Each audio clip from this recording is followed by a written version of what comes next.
Memórias Póstumas de Brás Cubas, capítulo 137, a Barretina. Este é o segundo vídeo.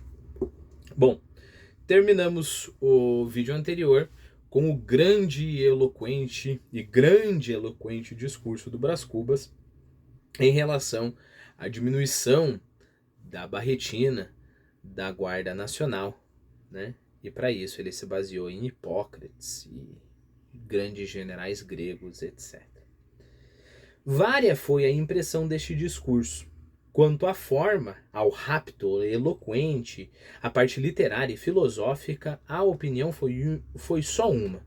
Disseram-me todos que era completo, e que de uma Barretina ninguém ainda conseguira tirar tantas ideias. Mas a parte política foi considerada por muitos deplorável. Alguns achavam o meu discurso um desastre parlamentar. Enfim, vieram dizer-me que outros me davam já em oposição, entrando nesse número os oposicionistas da Câmara, que chegaram a insinuar a conveniência de uma moção de desconfiança. E repeli energicamente tal interpretação, que não era só errônea, mas caluniosa, à vista da notoriedade com que eu sustentava o gabinete. Acrescentei que a necessidade de diminuir a Barretina não era tamanha que não pudesse esperar alguns anos. E que, em todo caso, eu transigiria. Então, nós podemos chegar ao meio termo, né? Eu vou ser transigente. E que, em todo caso, eu transigiria na extensão do corte, contentando-me com 3/4 de polegada ou menos. Enfim, dado mesmo que a minha ideia não fosse adotada, bastava-me tê-la iniciado no parlamento. Então, nem se preocupe, né? Só o fato de falar já foi. Quincas Borba, porém, não fez restrição alguma. Não sou homem político, disse-me ele ao jantar. Não sei se andaste bem ou mal. Sei que fizeste um excelente discurso. E então notou as partes mais salientes, as belas imagens, os argumentos fortes, com esse comedimento de louvor que tão bem fica a um grande filósofo. Depois tomou o assunto à sua conta e impugnou a Barretina com tal força, ou seja, opôs-se à Barretina com tal força, com tamanha lucidez, que acabou convencendo-me efetivamente do seu perigo, né? Então está implícito aqui, antes eu não estava.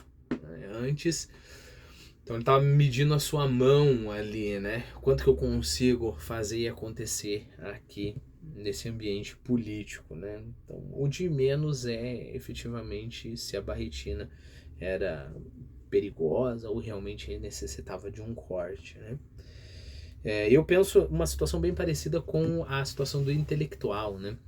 Por isso que eu tenho muito medo, digressão aqui, né? Tenho muito medo de gravar vídeos. Sabe aquela história assim, eu leio esse livro aqui e aí eu gravo um vídeo, né? E eu leio esse livro aqui e eu gravo um vídeo sobre esse livro. E aí é uma conclusão. Por quê? Porque eu acho que talvez aconteça esse tipo de posição. Qual? Então, vamos lá. Eu leio o livro e aí eu fico pensando o que eu posso falar de esperto sobre esse livro para que eu possa levar para o canal, né? O que eu posso falar de inteligente? O que eu posso falar? E nisso eu já perdi de vista o pobre do cidadão que tá com a Barretina, né? Então basicamente é isso. Na dinâmica que a gente tem aqui, eu amo essa dinâmica, porque se eu não tenho nada para falar, eu calo a boca e leio aqui e pronto, né? Se as coisas me forem vindo, a gente vai conversando, né? Então, eu acho que o perigo, às vezes, na vida intelectual, você vai lá e lê um filósofo. Você não tem nada para falar do filósofo. Você não quer falar nada. Você concorda com o cara plenamente, ou você não concorda com nada. Você não tem nada para falar. Só que quando você se coloca nessa situação, e às vezes você é obrigado, então se você está na universidade, por exemplo, se coloca nessa situação, né? O que você tem para falar sobre isso? Parece que é o Quincas Borba tentando achar uma desculpa para fazer um belo discurso, né? Então vamos lá, o que pode soar filosófico, profundo, para que eu possa trazer, né? Esse que é o grande perigo. Uma grande liberdade que nós temos, e às vezes nós não tomamos posse dessa liberdade, é dizer, eu não sei. Eu não sei. Não, olha, não tem nada para falar, é isso daqui mesmo, né? Bom, vamos fechar o parênteses então. Uma outra coisa é essa discrepância enorme, né, desse discurso grandiloquente, que na verdade não conquista nada, né? Eu lembro um fato muito curioso de um professor, uma história que um professor de latim me contou, né? Então ele é professor de latim e como professor de latim estudou a retórica e tudo mais, né? Cícero, esse tipo de coisa. E aí, se eu não me engano, era Cícero. Cícero ele mostra várias etapas, né, de um discurso retórico, né? Então, uma é a etapa tanto da preparação do discurso, depois como a apresentação. Então, a preparação, vamos pôr, não lembro de quase nada, né? Mas vamos pôr, é você coletar as informações, você organizar, você colocar em ordem hierárquica, etc, etc. Essa é a preparação. Depois, exposição. Exposição tinha lá uma etapa que você apela para o emocional da pessoa que você... a pessoa que está ouvindo o seu discurso, né, do seu interlocutor, principalmente no contexto de júri, né? Cícero era um grande advogado. Então, apela para o emocional, depois apela para o racional e depois para, sei lá. Então tem essas diversas etapas, né? Então, tá. Então esse é o professor que estava ensinando tudo isso. E ele falou que certa vez ele foi para um congresso em outra cidade e eu acho que houve uma confusão com os quartos, né? O hotel não deu um quarto, e aí não era o quarto que estava reservado, e o hotel acabou dando um outro quarto de uma qualidade um pouco inferior, alguma coisa assim. E ele e a outra professora que estava com ele, mais algumas pessoas, acharam que isso não é justo, né? Não era justo, eles tinham, como eles perderam os quartos deles, eles mereciam um upgrade, não um downgrade, né? E aí o que eles fizeram? Eles se reuniram, fizeram as etapas do discurso e depois de alguns minutos, ali uns 20 minutinhos, foram lá e apresentaram isso para a recepcionista. Falaram, olha, por causa disso, isso é um absurdo, por causa disso, e fizeram todas as etapas. E aí é muito engraçado o meu professor contando, ele falou, aí daí não funcionou. Não funcionou, a gente teve que ficar com o quarto ruim mesmo, né? Então, pra mim pareceu, eu fiquei sempre com essa imagem, que pareceu muito com o discurso do Brás Cubas, né? Bom, e aí fica uma lição para nós, né? Como que a gente transforma a vida intelectual em vida real, né? Como que a gente faz a passagem de cá para lá, de lá para cá, né? E fazer uma coisa só, né? Então, por exemplo, nesse caso, sei lá, uma boa ameaça, né? Sei lá, chamar o PROCON, sei lá o que poderia ter feito, né? Bom, fechando esta digressão e indo para a última digressão, Guarda Nacional é uma coisa bem interessante, né? A Guarda Nacional era uma força paramilitar, então era uma força não de militares, era uma força composta de cidadãos. Por causa disso que o Brás fala o seguinte, ele fala alguma coisa de o cidadão que não recebe. Não vou achar aqui.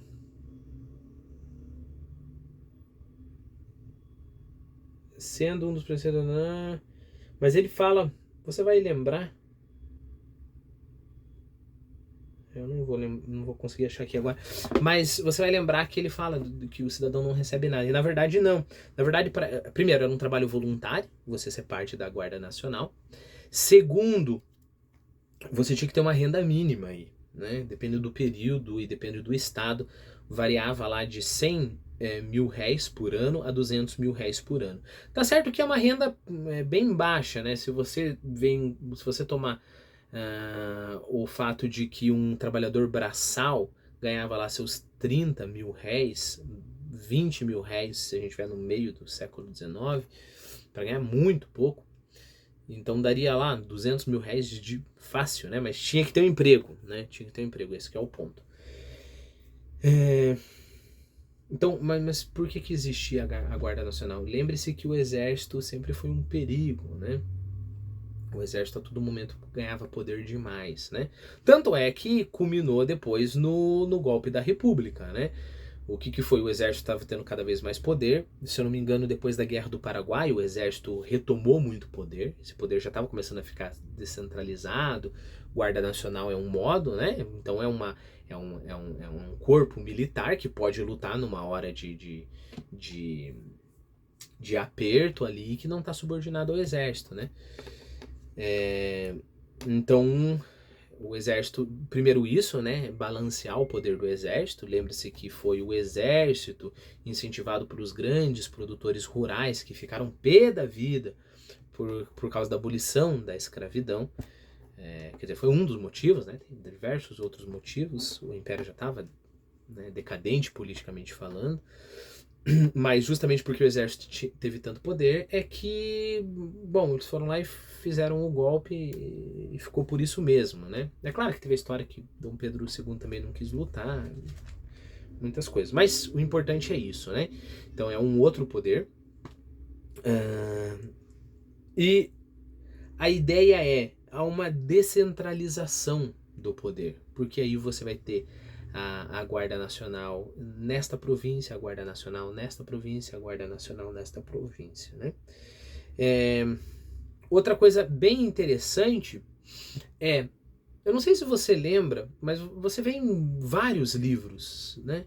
Você vê que os caras têm título lá, o coronel, o capitão, por exemplo, Fogo Morto, né? O Capitão Vitorino, toda vez que chamam ele só de Vitorino, ele fala assim, Capitão Vitorino pra você. E em determinado momento ele fala, comprei patente. Comprei patente e não devo nada a ninguém, né? O que acontecia? A Guarda Nacional, nos seus ramos, né, isolados, então em cada província, ela era um modo de criar, entre outras coisas, também um poder paralelo, né? E como era voluntário, então você poderia comprar essa patente. Então você estava ajudando o império naquela época, mas você adquiriria um determinado uma influência, né? Imagine, se você é um coronel de terra lá na Bahia, isso significa muita coisa mesmo, né? Então é daí que vem essa história, né? Como que pode a gente ver tão frequentemente livros ali do século XIX até começo do século XX, isso acontece bastante, livros do começo do século XX, você ouvir capitão, coronel, torto e direito, e você não sabe do que é isso. Será que é só por respeito? Às vezes era só por respeito, mas às vezes não. Efetivamente eles eram capitães, coronéis da Guarda Nacional, ou um tipo de herança, né, da Guarda Nacional. Deixa eu ver se eu falei para você tudo que eu queria falar sobre a Guarda Nacional. Então eu coloquei aqui, força paramilitar formada por cidadãos ligada ao Ministério da Justiça. Uma das funções, isso eu não falei, era reprimir revoltas, né? Criada em 1831, o requisito da renda mínima, que eu falei para você, 200 mil réis ou 100 mil réis, dependendo do lugar, não eram assalariados. E isso dava mais autonomia para os governos locais, né? E aí nós tínhamos o coronel, que era a mais alta patente. E também coloquei entre parênteses aqui, iniciativa privada, e anotei primeiros fazendeiros, né? Só para funcionar como um resuminho para você.